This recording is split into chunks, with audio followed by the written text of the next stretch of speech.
सारे स्टूडेंट बहुत ही अच्छे होंगे। सबसे पहले ऑल ऑफ यू जितने भी हमारे टीचर्स हैं, हैप्पी टीचर्स डे। जो भी इस वीडियो को देख रहे हैं, अगर आप टीचर्स हैं तो हैप्पी टीचर्स डे। और अगर आप एक स्टूडेंट हैं तो जितने भी हमारे स्टूडेंट इस वीडियो को देख रहे हैं, आज टीचर्स डे है, 5 सितंबर है, ठीक है। डॉक्टर सर्वपल्ली राधाकृष्णन जिनका आज जन्मदिन हुआ था, तो सभी स्टूडेंट अपने टीचर्स को विश करें, ठीक है। मैं इसलिए बोल रही हूँ क्योंकि मैं भी एक स्टूडेंट हूँ, ठीक है। मैंने भी अपने टीचर्स को विश किया, उन्हें बहुत ज़्यादा खुशी हुई। तो आप लोग भी अपने टीचर्स को विश करो, ठीक है। चलिए, तो हम बात करते हैं आज की क्लास में हम क्या डिस्कशन करने वाले हैं। आज आपका टॉपिक था मोहम्मद गौरी। इससे पहले आपने इस्लाम धर्म में 2 टॉपिक आपको पढ़ाया गया है। कौन कौन सा टॉपिक आपने पढ़ा है? तो आप लोगों ने पढ़ा महमूद गजनवी के बारे में, मोहम्मद बिन कासिम के बारे में। ये दोनों आपका कंप्लीट हो गया था। 3rd नंबर का जो था आपका वो था मोहम्मद गौरी, ठीक है। मोहम्मद गौरी भारत क्यों आए थे, क्या रीजन था इनका, ठीक है। और इनसे कैसे कैसे क्वेश्चंस आपके एग्जाम में मिलते हैं, कैसे क्वेश्चंस बनते हैं, कैसे क्वेश्चंस पूछे जाते हैं, इस पर हम डिस्कशन करते हैं, ठीक है। तो सबसे पहले अगर बात करते हैं हम लोग इसके बारे में, मोहम्मद गौरी के बारे में, ठीक है। तो अगर मोहम्मद गौरी के बारे में डिस्कशन करें कि मोहम्मद गौरी कौन थे, ठीक है, और ये कहाँ के रहने वाले थे, तो सबसे पहले आपको याद रखना है कि गजनी के रहने वाले थे, ठीक है। और 1175 से 1206 तक ये क्या किए हैं, ठीक है, ये भारत में थे। 1175 से लेकर 1206 तक ये भारत में रहे हैं, ठीक है। और इनका जो मेन उद्देश्य था, ठीक है, भारत में आने के बाद इनका जो मेन उद्देश्य था वो भैया क्या था इनका, कि भारत साम्राज्य को स्थापित करना, ठीक है, लूट मार करना और मुस्लिम का प्रचार करना, ठीक है। तो इनका मेन रीजन यही था, इसकी वजह से ही भारत आए। और भारत में कब से कब तक थे, तो आपको याद रखना है 1175 से 1206 तक, ठीक है। आपको सन बिल्कुल भी नहीं भूलना है क्योंकि ये वेरी वेरी इंपॉर्टेंट है, ठीक है। तो यहाँ से क्वेश्चन अक्सर पूछा जाता है कि मोहम्मद गौरी भारत में कब से कब तक थे, तो आपको याद रखना है कि 1175 से 1206 तक मोहम्मद गौरी भारत में थे। इनका जो उद्देश्य था, ठीक है, भारत में आने का वो क्या था, भारत साम्राज्य को स्थापित करना, लूट मार करना और मुस्लिमों का प्रचार करना, ठीक है। तो ये चीजें आपको ध्यान में रखनी है, ठीक है। उसके बाद अगर हम बात करते हैं मोहम्मद गौरी के बारे में, ठीक है, अगर मोहम्मद गौरी के बारे में बात करें तो जब मोहम्मद गौरी भारत आए थे, ठीक है, तो मोहम्मद गौरी के भारत आने के बाद, ठीक है, आने के बाद भारत में क्या था और कैसा था, वहां पे कौन राज कर रहा था, ठीक है, इसके बारे में डिस्कशन करते हैं, ठीक है। अगर बात करते हैं जब मोहम्मद गौरी भारत आए, ठीक है, जब ये भारत में उतरे 1175 में, ठीक है, 1175 में जब ये भारत आए, तो भारत आने के बाद उन्होंने देखा कि दिल्ली की अगर हम बात करते हैं तो दिल्ली में पृथ्वीराज चौहान, आप सभी लोगों ने नाम सुना होगा पृथ्वीराज चौहान का। जब दिल्ली में देखा तो दिल्ली में राज कर रहे थे कौन, पृथ्वीराज चौहान थे, जिन्हें हम लोग भारत का चक्रवर्ती राज सम्राट भी बोलते हैं, ठीक है। और यहाँ से आपके क्वेश्चंस बन सकते हैं। क्वेश्चन आपसे पूछा जाता है कि भारत का चक्रवर्ती राज सम्राट किसे कहा जाता है, तो आपको बताना है पृथ्वीराज चौहान को कहा जाता है, ठीक है। तो यहाँ पे आपको ध्यान देना है कि जब मोहम्मद गौरी भारत आए थे तो उस टाइम दिल्ली में राज कौन कर रहा था, पृथ्वीराज चौहान कर रहे थे, ठीक है।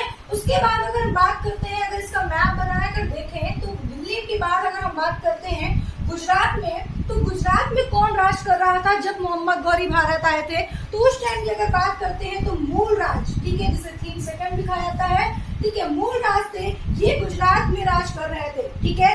और अगर उज्जैन की यहाँ पे बात की जाए, ठीक है, ये कब की बात हो रही है, तब की बात कर रहे हैं हम लोग जब मोहम्मद गौरी भारत आए थे, तब 1175 में। तो 1175 में यहाँ का जो स्ट्रक्चर था वो ये था कि दिल्ली में पृथ्वीराज चौहान राज कर रहे थे, गुजरात में मूल राज कर रहे थे, और उज्जैन की बात करें, कन्नौज की बात करें तो जयचंद्र जी थे जो राज कर रहे थे, ठीक है। तो आपको ये 3 से 4 पॉइंट याद रखने हैं। इसको आपको वेरी वेरी इंपॉर्टेंट है, आपसे क्वेश्चन यहाँ पूछा जा सकता है कि मोहम्मद गौरी के भारत आने के बाद कैसा था यहाँ का स्ट्रक्चर और कौन कहाँ पर राज कर रहा था, ठीक है। तो यहाँ से आपके एग्जाम में क्वेश्चन बन सकते हैं, ठीक है।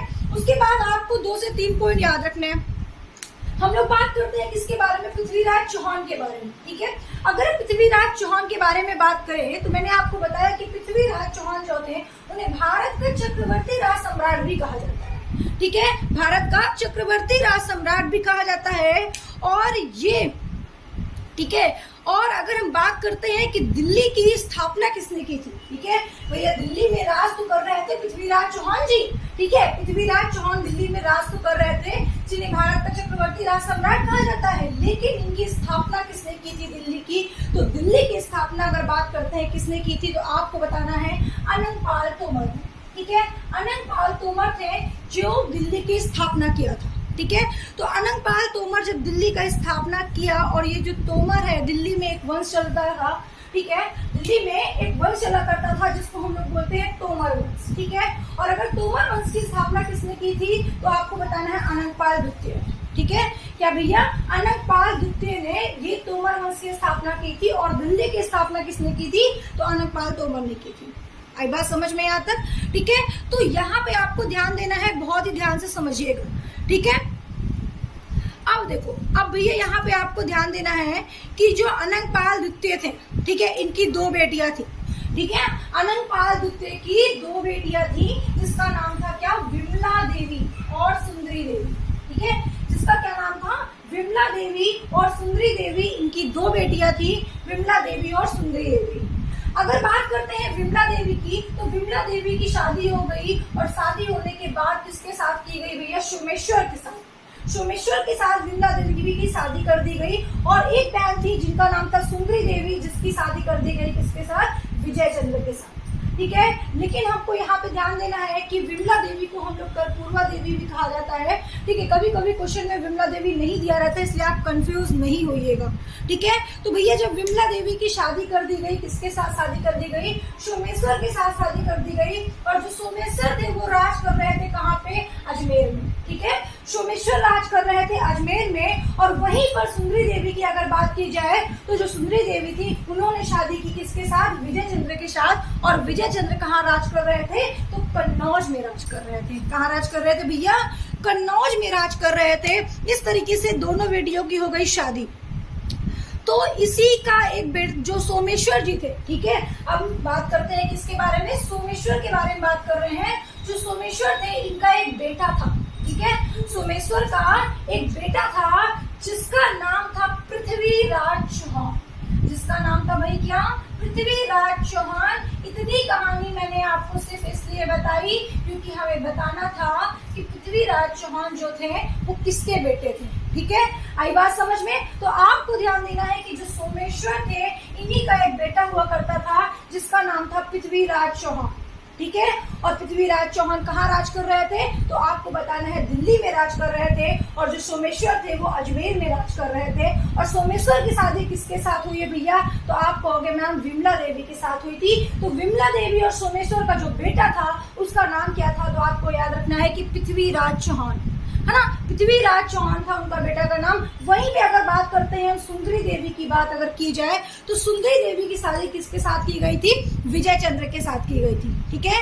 सुंदरी देवी की शादी विजय चंद्र के साथ की गई थी। और जो विजय चंद्र थे, ठीक है, जो विजय चंद्र थे उनका भी एक बेटा था, ठीक है, उनका भी एक बेटा था जिसका नाम क्या था, जयचंद्र, ठीक है, जिसका नाम क्या था, जयचंद्र नाम था। और जयचंद्र जो थे, अभी मैंने आपको यहाँ पे बताया कि जयचंद्र जो थे वो कन्नौज या उज्जैन या कन्नौज में क्या कर रहे थे भैया, राज कर रहे थे। तो इसका मतलब ये है कि सुंदरी देवी और विजय चंद्र का बेटा कौन था भैया, तो जयचंद्र जी थे। और सोमेश्वर विमला देवी जो वाइफ हस्बैंड थे, उनका बेटा कौन था, पृथ्वीराज चौहान था। तो इतनी कहानी मैंने आपको सिर्फ इसलिए बताई क्योंकि यहाँ पे आपको सिर्फ ये बताना था कि सोमेश्वर और विमला देवी का ही पुत्र था पृथ्वीराज चौहान। आपसे ये क्वेश्चन नहीं पूछा जाता कि पृथ्वीराज चौहान के माता कौन है और पिता कौन है, ठीक है, ये नहीं पूछा जाता। लेकिन यहाँ पे ये क्वेश्चन आपको याद रखना है, ठीक है, कि पृथ्वीराज चौहान थे वो कहाँ पे राज कर रहे थे और ये किसके पुत्र थे, ठीक है। आई बात समझ में। तो इतने पॉइंट्स आपको याद रखना है जितना मैंने आपको अभी बताया, ठीक है। मैंने आपको पूरी हिस्ट्री में पूरी स्टोरी बताई है, जिससे कि आपको एक एक पॉइंट समझ में आ जाए, कौन किसका बेटा था और कौन किसका बेटी थी, ठीक है, किसके साथ किसकी शादी हुई। उसके बाद आपको यहाँ से अगर कोई भी प्रॉब्लम है तो आप हमें कमेंट करके पूछ सकते हो, ठीक है। अच्छा, आगे बढ़े हम लोग, ठीक है, आगे बढ़े। तो अब यहाँ तक आपको कंफर्म हो गया, ठीक है, कि दिल्ली में पृथ्वीराज चौहान जी थे, गुजरात में मूलराज थे जिसे हम लोग सेकंड के नाम से जानते हैं। और उज्जैन की बात की जाए तो भैया उज्जैन में जयचंद्र जी थे, ठीक है। उसके बाद यहाँ पे मैंने आपको बताया, ये भी आपको समझ में आ गया, ठीक है। अब हम लोग आते हैं अपने मेन टॉपिक पे। बात यहाँ पे किसकी हो रही है? मोहम्मद गौरी की बात हो रही है। तो भैया अपने मेन टॉपिक पे आते हैं मोहम्मद गौरी के बारे में। उससे पहले आपको एक चीज बता दें, ठीक है, कि जो मोहम्मद गौरी जो थे, ठीक है, उनका जो पहला अटैक था, जिन्होंने पहला आक्रमण जो किया था, वो कब किया था? 1175 में किया था। 1175 में इन्होंने किया था। मोहम्मद गौरी का पहला अटैक कब हुआ था भैया? 1175 में हुआ था। मुल्तान, बेटा नहीं करो, ठीक है, 1175 में हुआ था। और आपको ध्यान देना है क्या? मुल्तान किया था 1175 में। और अगर यहीं पे बात की जाए सेकेंड अटैक कब हुआ था, तो सेकेंड अटैक जो हुआ था वो गुजरात में हुआ था। कब हुआ था? 1176 में हुआ था। इनका पहला अटैक 1175 में था, दूसरा अटैक गुजरात में था, जहां पे क्या हुआ? 1176 में हुआ था। आई बात समझ में सबको? ठीक है। अब हम बात करते हैं भैया किसके बारे में बात करते हैं, तो मूल राज के बारे में बात करते हैं और मोहम्मद गौरी के बारे में बात करते हैं। तो मूल राज कौन थे भैया? मूल राज जो गुजरात में राज कर रहे थे, और मोहम्मद गौरी जी के बारे में बात करने वाले हैं। इस पूरी स्टोरी में आपको मोहम्मद गौरी और मूल राज के बारे में डिस्कशन करेंगे। तो और जो देखते हैं क्या इनकी स्टोरी थी और कैसे क्वेश्चन हमारे एग्जाम में मोहम्मद गौरी से पूछे जाते हैं, ठीक है। तो अगर बात करते हैं हम लोग मोहम्मद गौरी के बारे में, तो मोहम्मद जो गौरी जी थे, ठीक है, मोहम्मद गौरी और मूल राज जो थे, उन्होंने आक्रमण हुआ, उनके बीच आक्रमण किया गया। और आक्रमण करने के पश्चात, ठीक है, आक्रमण करने के पश्चात ये क्या किए भैया? हार गए, ठीक है। कौन हार गया? ठीक है, मोहम्मद गौरी और किसके बीच में? मूल राज के बीच में हुआ। और मोहम्मद गौरी को अपनी सेना को लेकर भागना पड़ा। मोहम्मद गौरी मूल राज से हो गए क्या? हार गए, ठीक है। और हारने के बाद उनको अपनी सेना को लेकर रफा दफा होना पड़ा, भागना पड़ा। और जैसे ही मोहम्मद गौरी जी भागे, ठीक है, जैसे ही मोहम्मद गौरी जी भागे, फिर भी मूल राज क्या किए भैया? पीछा नहीं छोड़े। बोले कि हम ऐसे कैसे पीछा छोड़ देंगे, आप भागते रहो और हम भगाते रहेंगे, ठीक है। तो मूल राज पीछा नहीं छोड़े और वो भी आगे बढ़ते रहे, ठीक है। तो मोहम्मद गौरी जब थे, तो जहां भागने के बाद वो पहुंचे कहाँ पे भैया? तो उसके बाद क्या हुआ? माउंट अबू एक पड़ता है रास्ते में, ठीक है। माउंट अबू में ये क्या हुआ? पकड़ गए, ठीक है। भागते भागते थक गए होंगे, ठीक है, रुक गए वहीं पे। और वहीं पे क्या किया? मूल राज ने इनको क्या कर लिया? पकड़ लिया। और कहाँ पे पकड़ा था? तो आपको बताना है क्या? आपको बताना है माउंट अबू, ठीक है। ये माउंट अबू राजस्थान में पड़ता है, जिसको दिलवाड़ा जैन धर्म के नाम से, जैन धर्म मंदिर के नाम से जाना जाता है। आपको याद रखना है, ये क्वेश्चन अक्सर पूछा जाता है एग्जाम में आपके। और कब पकड़ा गया? 1178 में, ठीक है। 1178 में। यहाँ से जो आपके एग्जाम में क्वेश्चन बनेंगे वो क्वेश्चन से बनेंगे कि मूल राज ने मोहम्मद गौरी को कब पकड़ा था। तो आपको बताना है 1178 में। कहाँ पकड़ा था? माउंट अबू में। माउंट अबू कहाँ है? राजस्थान में।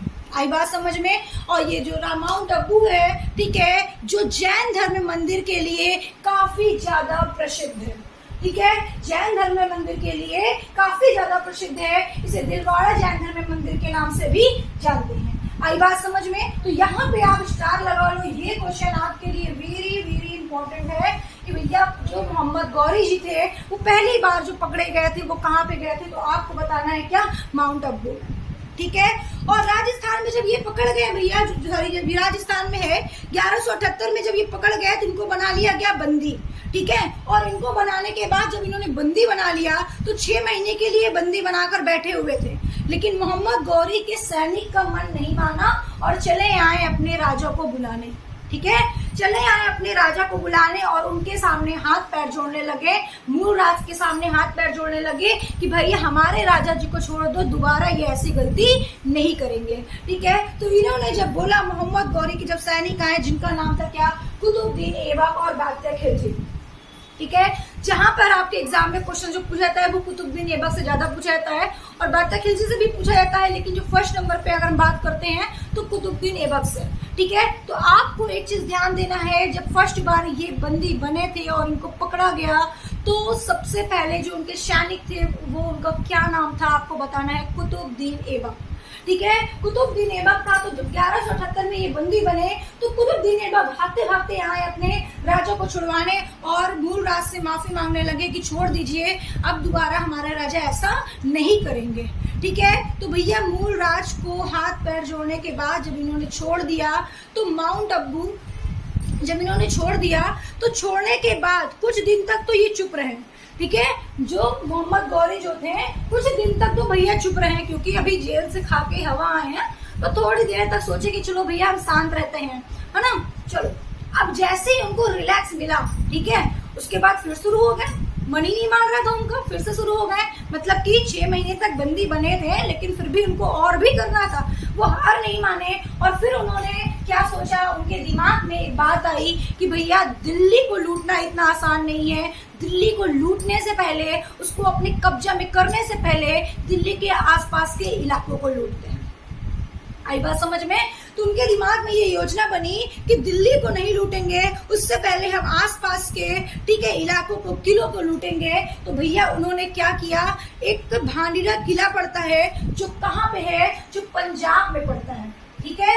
एक भांडीरा किला पड़ता है और उस जो किला है वो किला कहाँ पे है, पंजाब में है। तो 1186 में, ठीक है, 1186 में वो मौका पाए और मौका पाते ही क्या कर लिया भैया, भांडीरा पर कब्जा कर लिया, ठीक है, भांडीरा पर कब्जा कर लिया। और जब कब्जा कर लिया तो उसके बाद दिल्ली के जो राजा थे पृथ्वीराज चौहान, ठीक है, दिल्ली के राजा पृथ्वीराज चौहान जी जो थे उनका एक दरबारी रहा करता था। बात समझ में आ रही है? मैंने क्या बताया, मैंने बताया कि भैया मूल राज जो थे वो भांडीरा किला पर कर लिया कब्जा, जो पंजाब में पड़ता है। और कब किया, 1186 में इन्होंने कब्जा किया। और कब्जा करने के बाद जब वहां पे कब्जा हो गया तो पृथ्वीराज चौहान के एक एक दरबारी थे जिनका क्या नाम था, चंद्रबरदाई, ठीक है, चंद्रबरदाई था।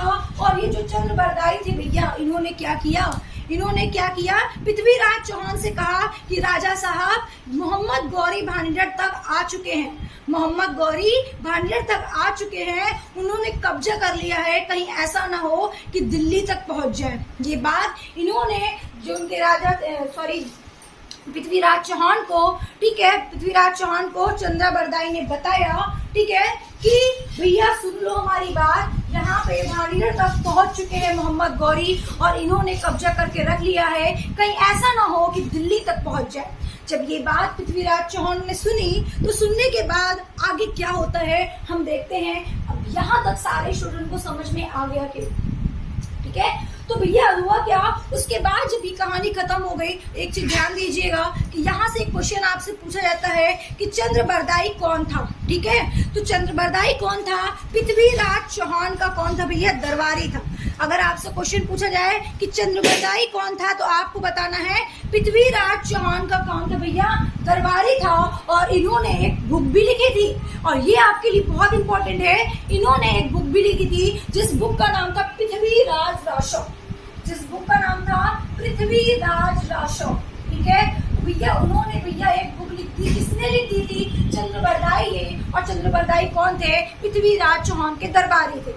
तो भैया इन्होंने क्या किया, एक बुक लिखी, और बुक लिखने के बाद भांडीगढ़ पर जब कब्जा करने के बाद, ठीक है, भांडीगढ़ पर जब इन्होंने कब्जा कर लिया तो कब्जा करने के बाद हुआ क्या, भांडीगढ़ पर कब्जा करने के बाद तराइन में जो तराइन है, ठीक है, जो हरियाणा में पड़ता है, ठीक है, उस पर 16 आक्रमण किया, ठीक है, उस पर 16 आक्रमण भी किया और फिर भी ये हार गए, ठीक है, 16 आक्रमण किया फिर भी ये हार गए। लेकिन एक 17वां अटैक किया था जिसके बारे में हम डिस्कशन करेंगे नेक्स्ट क्लास में। आज की क्लास में हम लोग बस यहीं तक जानते हैं। मैंने आपको आज की क्लास में कहाँ तक पढ़ाया कि मोहम्मद गौरी, ठीक है, मोहम्मद गौरी कौन थे, इन्होंने कैसे कैसे अटैक किया, ठीक है, इन्होंने कहाँ पे कब्जा किया, ये सारी चीजें मैंने आपको बताई। नेक्स्ट क्लास में हम लोग बात करेंगे तराइन के युद्ध के बारे में, ठीक है। इसी की क्लास के बाद आपकी नेक्स्ट क्लास लगेगी, जो भी क्लासेस आपकी लगेगी उसमें हम लोग बात करेंगे कि तराइन का युद्ध कब हुआ था, ठीक है, जो 16 जो अटैक हुए थे उस अटैक में आपको सारी चीजें बताई जाएगी कि तराइन का प्रथम युद्ध कब हुआ था, द्वितीय युद्ध कब हुआ था। तो इसकी जो भी बात की स्टोरी है ना, कुतुबुद्दीन ऐबक के बारे में, बादशाह खिलजी के बारे में, ये सब हम लोग नेक्स्ट क्लास में पढ़ेंगे। आज के लिए बस इतना ही। मैंने आपको क्या क्या बताया, ठीक है, एक बार मैं रिपीट करती हूँ फिर से। मोहम्मद गौरी के बारे में अगर आप बात करते हो तो मोहम्मद गौरी 1175 से 1206 तक भारत में आए और राज किए। इनका उद्देश्य क्या था? भारत साम्राज्य को स्थापित करना, लूटमार करना, मुस्लिम धर्म का प्रचार करना। ठीक है, ये इनका एक उद्देश्य था भारत में आने का। उसके बाद अगर बात करते हैं कि जब मोहम्मद गौरी भारत में आए थे तो वहां पर दिल्ली में जो राज कर रहे थे वो पृथ्वीराज चौहान राज कर रहे थे, गुजरात में मूल राज कर रहे थे और उज्जैन में जयचंद्र राज कर रहे थे। जो पृथ्वीराज चौहान थे वो किसके बेटे थे? सोमेश्वर के थे। और जो आपका मूल राज की बात की जा रही है, जयचंद्र की बात की जा रही है, तो जयचंद्र जो थे वो किसके बेटे थे? विजय चंद्र के बेटे थे, जिनकी माँ विजय चंद्र के बेटे थे, जिनकी माता का नाम था सुंदरी देवी। और सुंदरी देवी विमला देवी जो थी वो अनंतपाल द्वितीय की बेटियां थी, इनकी 2 बेटियां थी। ठीक है, आई बात समझ में आपको? ठीक है, तो इस तरह से क्वेश्चन आपके एग्जाम में पूछा जाएगा, तो यहाँ तक आपको पूरा अच्छे से रिवीजन कर लेना है। इसमें कोई भी इशू है, कोई भी प्रॉब्लम है तो आप मुझे कमेंट करके पूछो। बाकी के जितना भी पॉइंट्स है, ठीक है, वो हम लोग नेक्स्ट क्लास में, नेक्स्ट वीडियो में डिस्कशन करेंगे।